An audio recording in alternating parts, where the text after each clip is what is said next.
Bonjour à tous, je suis ravie de vous retrouver pour vous parler d'un des fériés les plus importants, certainement du Portugal, plus important historiquement et symboliquement bien sûr.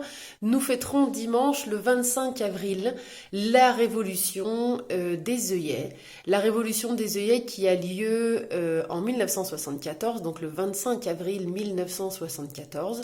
Aujourd'hui, ce férié est appelé le jour de la liberté ou Dia de Liberdade. Effectivement, il porte bien son nom, ce férié, puisque c'est le 25 avril 1974 que des militaires vont mettre fin à une dictature longue de 48 ans sous laquelle ont vécu les Portugais. Donc plusieurs décennies d'un régime totalitaire, d'un régime que nous pourrions qualifier de fasciste, comme on pourrait considérer les régimes allemands ou italiens de l'époque.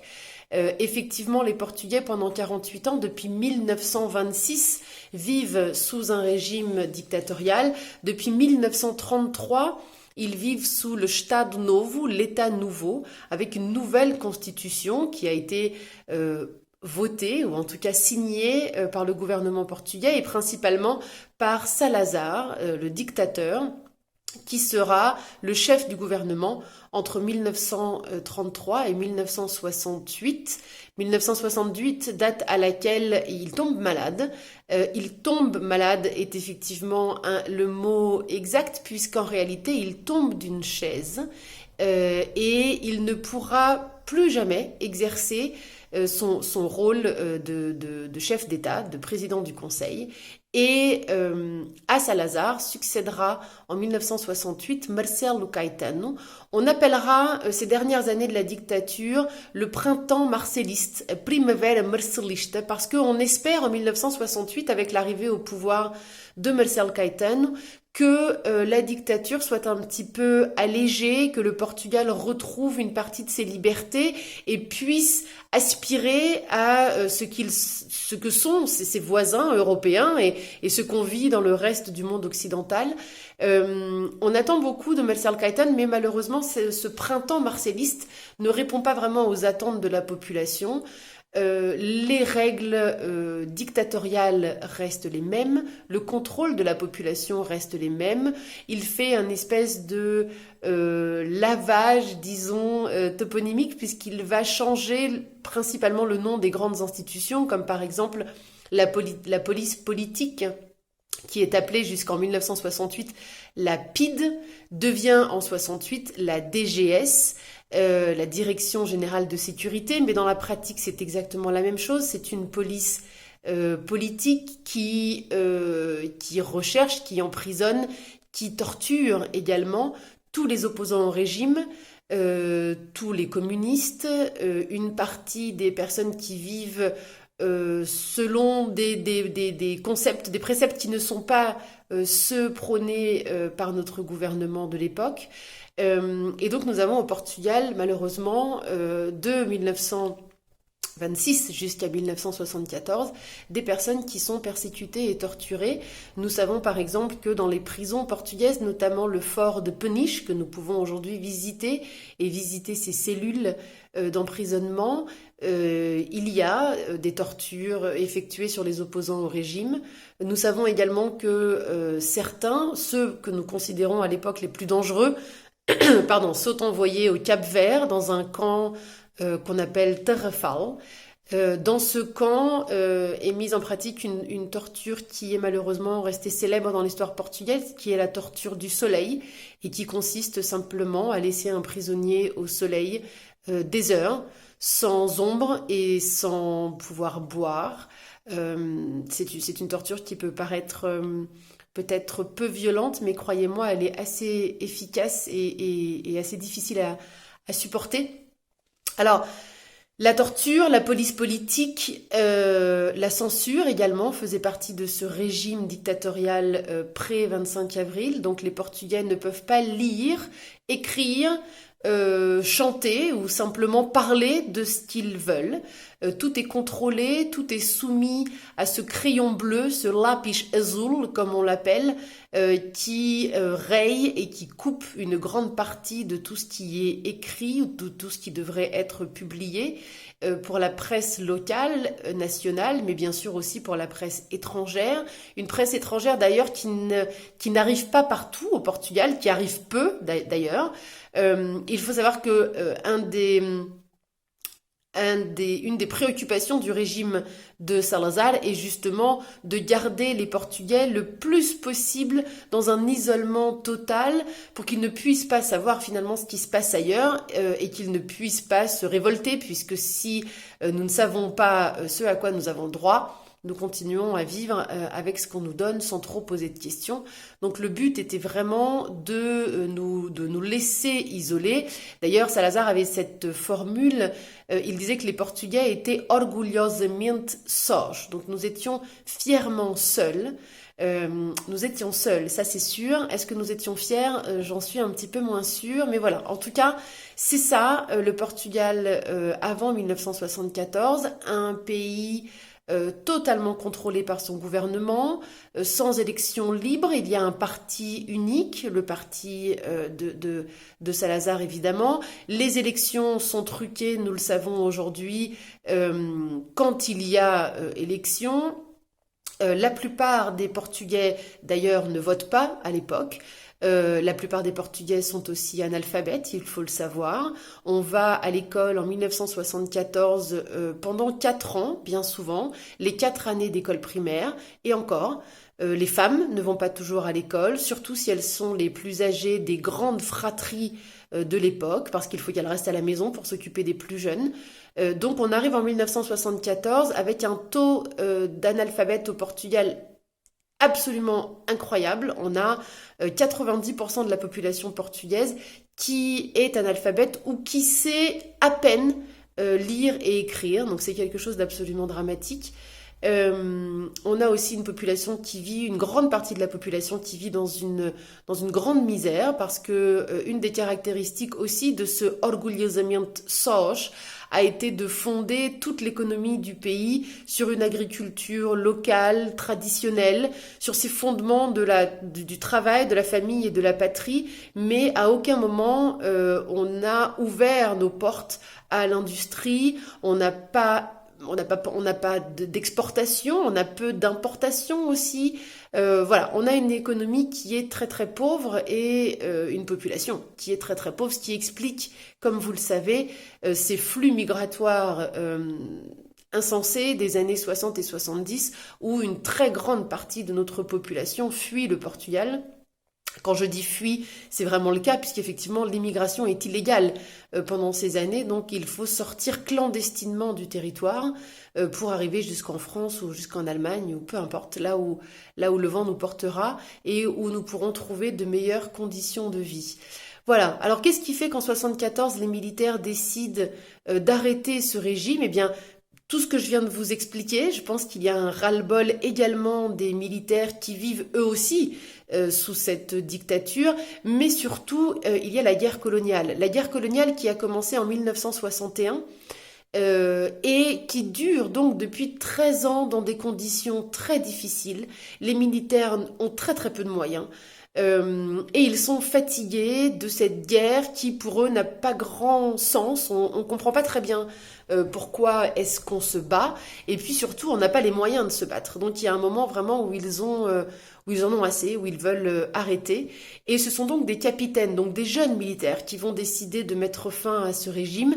Ils s'organisent sous un nom qui est le MFA, le Movimento das Forças Armadas. On les appellera ensuite les capitaines d'avril, les capitaines de abril, mais leur nom officiel c'est MFA. Et donc ce MFA s'organise dans différents coins, dans différentes régions du Portugal. Tout ça s'organise en secret, évidemment, parce que il y a aussi le risque que dans leur propre caserne, dans leur propre entourage, certains militaires puissent les accuser de trahison.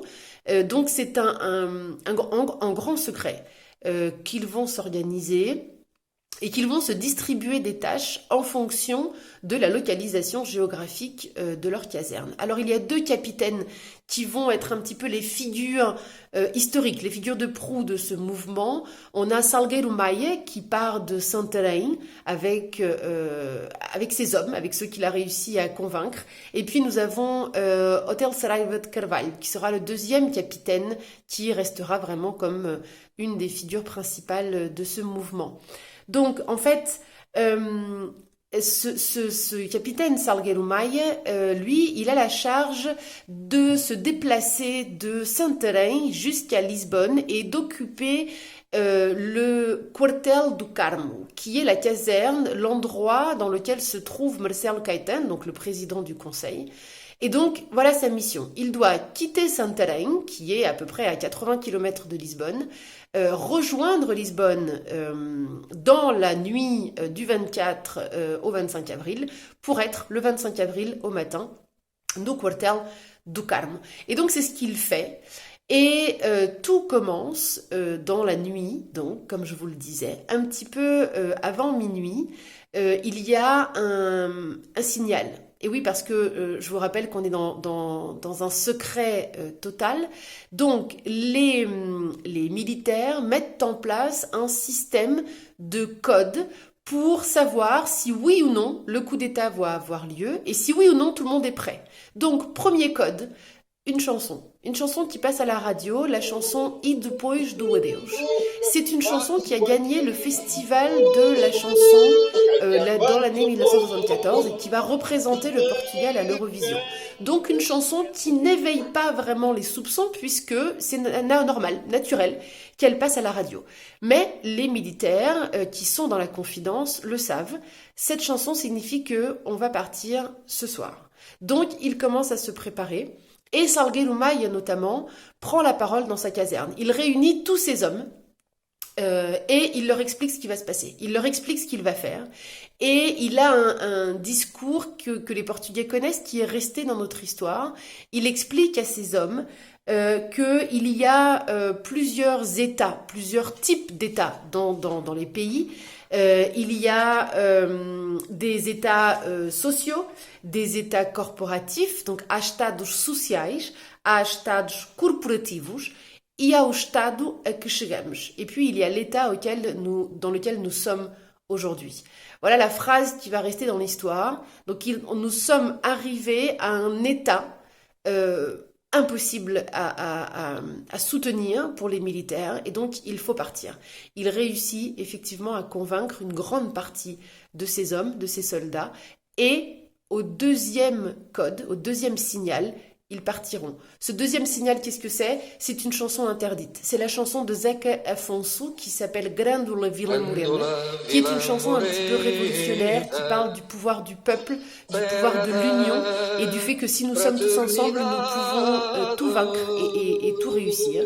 Et donc, cette chanson interdite, passée à la radio parce que des militaires à Porto auront réussi à prendre d'assaut, disons, les antennes de la radio portugaise. Et donc, ils obligent finalement le journaliste, le présentateur de la radio qui est là à ce moment-là, l'animateur radio plutôt, à passer cette chanson et à lire un communiqué préparé par le MFIA où on demande aux Portugais de rester chez eux.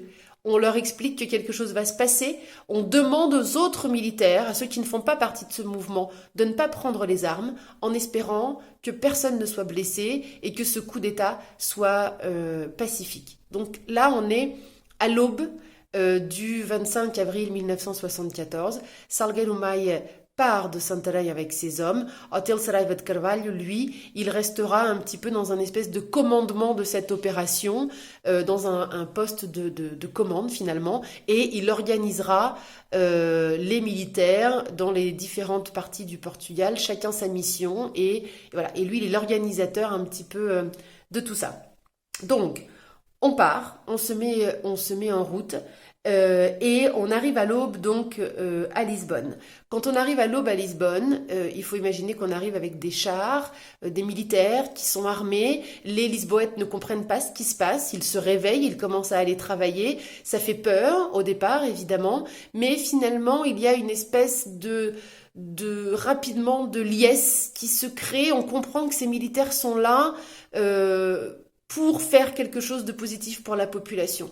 Donc les Portugais ne restent pas chez eux comme on leur a demandé à la radio, ils sortent dans les rues, les vendeuses de fleurs distribuent des œillets, et ce sont ça les fameuses images que nous voyons partout, des soldats portugais avec des œillets dans leurs fusils. Il n'y aura pas de morts ce jour-là, ou en tout cas on en compte peut-être quelques-uns. Les récits ne sont pas tous clairs et ne sont pas tous d'accord. Il semblerait que certaines personnes aient été tuées par la police politique qui cherchait à défendre ses locaux, son bâtiment, pendant qu'elle essayait de brûler et de détruire la plus grosse quantité possible d'archives pour qu'il n'y ait pas de preuves de tout ce qui avait été fait. Et d'ailleurs, ils ont réussi, effectivement, ils ont réussi à détruire une grande partie des archives de leurs agissements pendant la dictature, pardon. Et donc, pendant cette défense, visiblement, des tirs auraient été portés contre la foule et il y aurait eu quelques morts, mais comme je vous l'ai dit, les chiffres ne sont pas tous complètement concordants. En tout cas, ce qui est sûr, c'est que Salgueiro Maia remplit sa mission, il arrive au Quartel do Carmo, et sous la pression et sous la menace, finalement, Marcelo Caetano va se rendre et va laisser sa place à António de Spínola, qui mettra en place un gouvernement temporaire, qui est un militaire aussi, et donc il va gouverner le Portugal pendant cette transition jusqu'aux prochaines élections, qui elles seront les premières élections libres et avec un vote vraiment universel. C'est aussi, je vous expliquais qu'il luttait aussi contre la guerre coloniale. Et bien voilà, c'est aussi la fin de la guerre coloniale qu'on signe le 25 avril 1974. Donc les militaires portugais qui sont dans les pays africains, dans les colonies, vont pouvoir revenir au Portugal et les pays africains vont pouvoir, eux, récupérer leur indépendance puisque les Portugais leur laisseront évidemment leur indépendance à partir de cette date. Voilà, donc une journée extrêmement forte, extrêmement symbolique, dans une paix et une fête, une liesse assez extraordinaire. Je vous invite à chercher un petit peu des images de cette époque qui sont assez facilement trouvables sur Internet si vous cherchez un petit peu. Et vous verrez que vraiment c'est une journée particulière et être capable de faire une révolution finalement dans la paix et en moins de 24 heures, je trouve que c'est quelque chose d'assez particulier. Et pour ça, c'est tout un symbole, effectivement, je pense, de cette capacité portugaise d'être pacifique et d'avoir espoir dans le futur. Et donc, je suis ravie de vous avoir expliqué un petit peu ce qu'est ce 25 avril et surtout ce qui est venu terminer ce 25 avril, parce que je crois que l'important c'est ça, c'est de comprendre ce qu'était le Portugal avant la révolution des œillets et donc de vous donner aussi un petit peu une idée de l'évolution extraordinaire que notre pays a connue depuis 74 jusqu'au pays que vous connaissez aujourd'hui. Voilà. Bom 25 de Abril e bom aniversário da Revolução dos Cravos.